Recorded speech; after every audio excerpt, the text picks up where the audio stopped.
ஒரு சிறிய குடிசையில் ராமசாமி என்ற வயதான ஏழை மனிதர் வாழ்ந்து வந்தார். அவரது ஒரே தொழில் அதிகாலையில் குப்பை கிடங்குகளில் வீசப்படும் பழைய பொருட்களை சேகரித்து அவற்றை விற்று பிழைப்பு நடத்துவதுதான். ஒரு கடுமையான குளிர்காலத்தில் ராமசாமிக்கு உடம்பு சரியில்லாமல் போனது.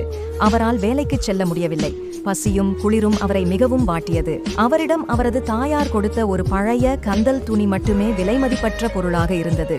பசி தாங்காமல் வேறு வழியின்றி அந்த துணியை விற்று ஒரு பிடி அரிசி வாங்கினார். அரிசியை சமைத்து தான் மட்டும் உண்ணப் போகும்போது வெளியே பசியுடன் இருந்த நாய்கள் சண்டையிடும் சத்தம் கேட்டது.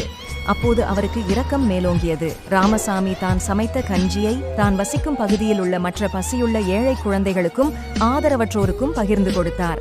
தனக்கென்று கொஞ்சத்தை மட்டும் வைத்துக் கொண்டார். அன்றிரவு அவர் பசித்திருக்கலாம், ஆனால் மகிழ்ச்சியுடன் தூங்கினார். மறுநாள் ராமசாமி எழுந்து பார்க்கும்போது அவரது சிறிய குடிசை பொன்னாலும் மணியாலும் நிறைந்த செழுமையான மாளிகை போல மாறி